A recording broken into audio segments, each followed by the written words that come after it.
ओम शांति। आज 4 अक्टूबर 2023 बाबा के मधुर महावाक्य हैं। प्रातः मुरली। ओम शांति। बाप दादा मधुबन। बोले बाबा, मीठे बच्चे, निश्चय करो कि हम आत्मा हैं, यह हमारा शरीर है, इसमें साक्षात्कार की कोई बात नहीं। आत्मा का साक्षात्कार भी हो तो समझ नहीं सकेंगे। प्रश्न है, बाप की किस श्रीमत पर चलने से गर्भजल की सजाओं से छूट सकते हैं? उत्तर, बाप की श्रीमत है बच्चे, नष्टो मोहवनो, एक बाप दूसरा ना कोई। तुम सिर्फ मुझे याद करो और कोई भी पाप कर्म ना करो तो गर्भजल की सजाओं से छूट जाएंगे। यहाँ तुम जन्म जन्मांतर जेल वैड बनते आए, अब बाप आए हैं उन सजाओं से बचाने। सतयुग में गर्भ जेल होता नहीं। ओम शांति। रूहानी बाप रूहानी बच्चों को समझाते हैं आत्मा क्या है और उनका बाप परमात्मा कौन है। इसे फिर से समझाते हैं क्योंकि यह तो है पतित दुनिया। पतित हमेशा बेसमझ होते हैं, पावन दुनिया समझदार होती है। भारत पावन दुनिया अर्थात देवी देवताओं का राज्य था, इन लक्ष्मी नारायण का राज्य था। बड़े धनवान सुखी थे, परंतु भारतवासी इन बातों को समझते नहीं हैं। बाप परमपिता अथवा रचता को नहीं जानते। मनुष्य ही जान सकते हैं, जानवर तो नहीं जानेंगे ना। याद भी करते हैं, हे परमपिता परमात्मा, वह पारलौकिक फादर है। आत्मा याद करती है अपने परमपिता परमात्मा को। इस शरीर को जन्म देने वाले तो लौकिक फादर हैं और वह परमपिता परमात्मा है, पारलौकिक फादर, आत्माओं का बाप। मनुष्य लक्ष्मी नारायण की पूजा करते हैं, समझते भी हैं। यह सतयुग में थे और राम सीता त्रेता में थे। बाप आकर समझाते हैं, बच्चे तुम मुझ पारलौकिक बाप को जन्म जन्मांतर याद करते आए हो। गॉड फादर तो जरूर निराकार हुआ ना, हमारी आत्मा भी निराकार है ना, यहाँ आकर साकार बनी। यह थोड़ी सी बात भी कोई की बुद्धि में नहीं आती। वह तुम्हारा बेहद का बाप रचयिता है। पुकारते हैं तुम माता पिता, हम बालक तेरे, आपके हम बनते हैं तो हम स्वर्ग के मालिक बनते हैं, फिर आपको भूलने से नरक के मालिक बन जाते हैं। अभी वह बाप इन द्वारा बैठ समझाते हैं, मैं रचयिता हूँ, यह मेरी रचना है जिसका राज तुमको समझाता हूँ। यह भी समझ जाते हैं आत्मा को किसी ने भी देखा नहीं है, फिर क्यों कहते हैं अहम आत्मा? यह तो समझते हैं ना, अहम आत्मा एक शरीर छोड़ दूसरा लेती हूँ। महान आत्मा पुण्यात्मा कहते हैं ना, निश्चय करते हैं हम आत्मा हैं, यह हमारा शरीर है। शरीर विनाश है, विनाशी आत्मा अविनाशी है, उस परमपिता परमात्मा की संतान है। कितनी सहज बात है, परंतु अच्छे अच्छे बुद्धिमान समझ नहीं सकते। माया ने बुद्धि को ताला लगा दिया है। तुमको अपनी आत्मा का ही साक्षात्कार नहीं होता है। आत्मा ही अनेक जन्म लेती है ना, हर जन्म में बाप बदलता जाता है। तुम अपने को आत्मा निश्चय क्यों नहीं करते हो? कहते हैं आत्मा का साक्षात्कार हो। अरे इतने जन्म कोई को बोला था क्या कि आत्मा का साक्षात्कार हो? कोई कोई को आत्मा का साक्षात्कार होता भी है, परंतु समझ नहीं सकते। बाप को तुम जानते नहीं। बेहद के बाप बगैर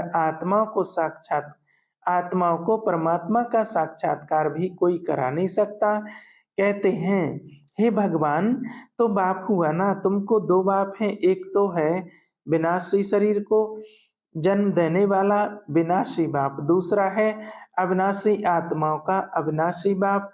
तुम गाते हो तुम माता पिता हम बालक तेरे, उनको याद करते हो तो जरूर वह आया होगा ना। जगत अम्बा और जगत पिता बैठे हैं, राजयोग सीख रहे हैं। बैकुंठ में लक्ष्मी नारायण का राज्य था, वह भी भारत में ही थे ना। मनुष्य समझते हैं ऊपर कहाँ स्वर्ग होगा। अरे लक्ष्मी नारायण का यहाँ यादगार है, जरूर यहाँ ही राज्य किया होगा। यह देलवाड़ा मंदिर यहाँ तुम्हारा अभी का यादगार बना हुआ है। तुम राजयोगी हो, अदर कुमारियां सब यहाँ बैठे हो, उनका यादगार फिर भक्ति में बनता है। देलवाड़ा नाम का भी कोई अर्थ होगा ना। दिल लेने वाला कौन है? यह आदि देव और आदि देवी भी राजयोग सीख रहे हैं। यह भी याद करेंगे उस निराकार परमपिता परमात्मा को। वह है ऊंचते ऊंच ज्ञान सागर। इस आदि देव के शरीर में बैठ सब बच्चों को समझाते हैं। यह मंदिर कब बना, क्योंकि बना किनों का, यह यादगार है, कुछ भी जानते नहीं। देवियों आदि के कितने नाम लेते हैं, काली, दुर्गा, अन्नपूर्णा। अरे सारे विश्व की अन्नपूर्णा कौन होगी? कौन सी देवियां अन्न की पूर्ति करती हैं? तुम जानते हो भारत स्वर्ग था, वहां तो अथाह वैभव रहते हैं, जबकि अभी ही 80-90 वर्ष पहले 10-12 आने मण अनाज मिलता था, तो उससे पहले कितनी सस्ताई होगी। सतयुग में तो अनाज आदि बहुत सस्ता अच्छा होता है, परंतु यह भी कोई समझते नहीं। बाप आकर तुम आत्माओं को पढ़ाते हैं। आत्मा इन कर्मेंद्रियों से सुनती है, आत्मा को यह आंखें मिली हैं, देखने के लिए कान मिले हैं, सुनने के लिए। बाप कहते हैं मैं निराकार भी इस शरीर का आधार लेता हूँ। मुझे सहदेव शिव ही कहते हैं। मनुष्यों ने बहुत नाम रखे हैं, रुद्र, शिव, सोमनाथ, परंतु मेरा नाम ही शिव है। शिवाय नमः। भक्त भगवान को याद करते आए हैं। उनको 2500 वर्ष हुए हैं भक्ति मार्ग में। पहले भक्ति अव्यभिचारी भक्ति थी, अभी तो तुमने ठिक्कर बित्तर में डाल दिया है। अभी इस भक्ति का अंत है, सबको वापस ले जाने में आया हूँ। यह पुरानी दुनिया खत्म होनी है, बॉम्ब्स बने हुए हैं, तो कितने में सब खल्लास हो जाएंगे। सतयुग में कितने, थोड़े सिर्फ 9 लाख होंगे, बाकी इतने सब कहाँ जाएंगे। यह लड़ाई अर्थक्वेक आदि होगी, विनाश तो जरूर होना है। यह प्रजापिता कितने ब्रह्मा कुमार कुमारियां हैं। ब्रह्मा का बाप कौन है? निराकार शिव। हम उनके पोत्रे पोत्रियां हैं। शिव बाबा से हम वर्षा लेते हैं, तो उनको ही याद करना है। याद से ही पापों का बोझा उतरेगा। तुम जानते हो यह है ही विशेष पति दुनिया। सतयुग है वायसलेस दुनिया, वहां विष विकार होता नहीं। कायदे अनुसार एक ही बच्चा होता है, कभी अकाली मृत्यु नहीं होती है ही सुखधाम। यहाँ तो कितना दुख है, परंतु यह बातें कोई भी जानते नहीं। गीता सुनाते हैं, श्रीमद् भगवत गीता भगवान वाच्य। अच्छा भगवान कौन है? कह देते श्री कृष्ण। अरे वह तो छोटा बच्चा है, वह कैसे राजयोग सिखलाएगा। उस समय पतित दुनिया थोड़ी है, सदगति के लिए राजयोग सिखलाने वाला तो यहाँ चाहिए। गीता में लिखा हुआ भी है, रुद्र गीता ज्ञान यज्ञ। श्री कृष्ण गीता ज्ञान यज्ञ तो है नहीं। यह ज्ञान यज्ञ कितने वर्षों से चला आ रहा है, इनकी समाप्ति कब होगी? जब सारी सृष्टि इसमें स्वाहा होगी। यज्ञ जब समाप्त होता है तो इसमें सब कुछ स्वाहा करते हैं ना। यह यज्ञ भी अंत तक चलता रहेगा। यह पुरानी दुनिया खत्म होने वाली है। बाप कहते हैं मैं कालों का काल हूँ, सबको लेने के लिए आया हूँ, तुमको पढ़ा रहा हूँ कि तुम स्वर्ग के मालिक बनो। तुम जानते हो इस समय सभी मनुष्य मात्र हैं सदा दुर्भाग्यशाली, सतयुग में थे सदा सौभाग्यशाली। यह फर्क सबको समझाना है। यहाँ आते हैं तो अच्छी रीति समझते हैं, फिर घर जाते हैं तो सब खल्लास हो जाता है। जैसे गर्भ जेल में अंजाम वायदा कर आते हैं, हम पाप नहीं करेंगे, बाहर निकलते हैं तो फिर पाप करने लग पड़ते हैं। जेल वार्ड होते हैं ना, इस समय जो भी मनुष्य मात्र हैं सब जेल वार्ड हैं। घड़ी घड़ी गर्भ जेल में जाकर सजाएं खाते हैं। बाप कहते हैं अभी तुमको गर्भ जेल वार्ड बनने से छुड़ाते हैं।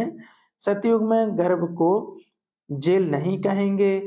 तुमको इन सजाओं से बचाने आया हूँ, अब मुझे याद करो, कोई भी पाप नहीं करो, नष्टो मोहा बनो। गाते हैं मेरा तो एक शिव बाबा, दूसरा ना कोई। यह कोई श्री कृष्ण की बात नहीं है। श्री कृष्ण ने तो 84 जन्म ले अब आकर ब्रह्मा बना है, फिर वही श्री कृष्ण बनना है, इसलिए इस शरीर में ही प्रवेश किया है। यह बना बनाया ड्रामा है। अभी भगवान यह सूर्यवंशी चंद्रवंशी राजधानी स्थापन कर रहे हैं, तुम्हारी भविष्य के लिए प्रारब्ध बनाते हैं। अभी तुम पुरुषार्थ कर अनेक जन्मों की प्रारब्ध बना रहे हो। बेहद के बाप द्वारा जो राज स्वर्ग का रचयिता है, यह बातें समझने की हैं। ड्रामा में हर एक एक्टर का नाम अपना अपना पार्ट है। इसमें हम क्या क्यों रोए पीटे, हम जीते जी उस एक बाप को याद करते हैं। इस शरीर की भी हमको परवाह नहीं है, यह पुराना शरीर छूटे और हम बाबा के पास जाएं।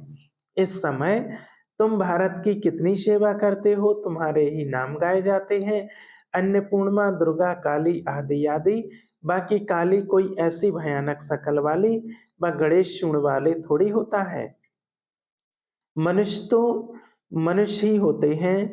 अब बाप समझाते हैं, मैं तुम बच्चों को इन लक्ष्मी नारायण जैसा बना रहा हूँ। तुम निश्चय करो, हम बाबा से वर्षा ले रहे हैं, फिर भविष्य में जाकर प्रिंस प्रिंसेस बनेंगे। बाप जो स्वर्ग का रचयिता, उनको कोई भी नहीं जानते। जगदम्बा को भी भूल गए हैं, जिसका मंदिर बना हुआ है। अभी वह चैतन्य में बैठे हैं। कलयुग के बाद फिर सतयुग होना है। विनाश के लिए मनुष्य पूछते हैं, अरे पहले तुम पढ़कर होशियार हो जाओ। महाभारत लड़ाई तो बरोबर हुई थी, जिसके बाद ही स्वर्ग के द्वार खुले थे। तो अब इन माताओं द्वारा स्वर्ग के द्वार खुल रहे हैं। वंदे मातरम गाते हैं ना। पावन की ही वंदना की जाती है। माताएं दो प्रकार की हैं, एक है जिस्मानी सोशल वर्कर, दूसरी है रूहानी सोशल वर्कर। तुम्हारी है यह रूहानी यात्रा, तुम जानते हो। हम यह शरीर छोड़ वापस जाने वाले हैं। भगवान वाच मन मना भव, मुझ अपने बाप को याद करो। श्री कृष्ण बच्चा तो है, ऐसे नहीं कहेंगे ना। उनको तो अपना बाप है। मन मना भव का अर्थ कोई भी नहीं जानते। यह तो बाप कहते हैं, मुझे याद करो तो विक्रम विनाश होंगे और उड़ने के पंख मिल जाएंगे। अभी तुम पत्थर बुद्धि से पारस बुद्धि बनते हो। रचता बाप को तो सबका एक ही है। आदि देव और आदि देवी के मंदिर भी हैं। तुम उनके बच्चे यहाँ राजयोग सीख रहे हो। यहाँ ही तुमने तपस्या की थी, तुम्हारा यादगार सामने खड़ा है। लक्ष्मी नारायण आदि को रजाई कैसे मिली, उनका यह मंदिर है। तुम हो राजर्षि, रजाई प्राप्त करने व भारत को फिर से राज्य भाग्य पाने के लिए तुम पुरुषार्थ करा रहे हो। तुम भारत को स्वर्ग की रजाई स्थापन करते हो। अपने तन मन धन से सेवा करके बाप की श्रीमत द्वारा तुम पतित रावण राज्य से सबको लिबरेट करते हो। बाप है लिबरेटर, दुख हरता, सुख करता। तुम्हारे दुख हरने के लिए पुरानी दुनिया का विनाश कराते हैं, तुमको दुश्मन पर विजय पहनाते हैं, तो तुम मायाजी जगत जीत बनेंगे। तुम कल्प कल्प राज्य लेते हो और फिर गंवाते हो। यह है रुद्र शिव का ज्ञान यज्ञ, जिससे यह विनाश ज्वाला निकली है। वह सब विनाश हो जाएंगे और तुम सदा सुखी बन जाएंगे। दुख शुरू होता है द्वापर से। बाप कहते हैं, मैं आकर नरकवासियों को स्वर्गवासी बनाता हूँ। कलयुग है वेश्यालय, सतयुग है शिवालय। तुम बेहद के बाप से स्वर्ग के मालिक बनते हो, तो यह खुशी का पारा चढ़ना चाहिए ना। अच्छा, मीठे मीठे शिकलदे बच्चों प्रति माता पिता बाप दादा का याद प्यार और गुड मॉर्निंग। रूहानी बाप की रूहानी बच्चों को नमस्ते। हम रूहानी बच्चों की रूहानी बाप दादा को याद प्यार और गुड मॉर्निंग, नमस्ते, शुक्रिया बाबा। धारणा के लिए मुख्य सार। पहला पॉइंट, जीते जी बाप को याद कर वर्षे का अधिकार लेना है, किसी भी बात की परवाह नहीं करनी है। दूसरा, श्रीमत पर अपने तन मन धन से भारत को स्वर्ग बनाने की सेवा करनी है और सबको रावण से लिबरेट होने की युक्ति बतानी है। आज का वरदान, युग ज्वाला द्वारा विश्व के किचड़े को भस्म करने वाले विश्व परिवर्तक भव। युग ज्वाला अर्थात श्रेष्ठ संकल्पों की शक्ति व लगन की अग्नि द्वारा ही आप पवित्रता रूपी किचड़े को भस्म कर सकते हो। जैसे देवियों के यादगार में दिखाते हैं, की ज्वाला से आसुरी शक्तियों को खत्म कर दिया। यह यादगार अभी का है, तो पहले ज्वाला रूप बन आसुरी संस्कार स्वभाव सब कुछ भस्म कर संपूर्ण पावन बनो, तब योग और पवित्रता की ज्वाला से विश्व के किचड़े को भस्म कर विश्व परिवर्तन के निमित्त बनेंगे। स्लोगन: आज्ञाकारी वह है जो मनमत परमत से मुक्त रह सदा श्रीमत पर चलता है। अच्छा, ओम शांति।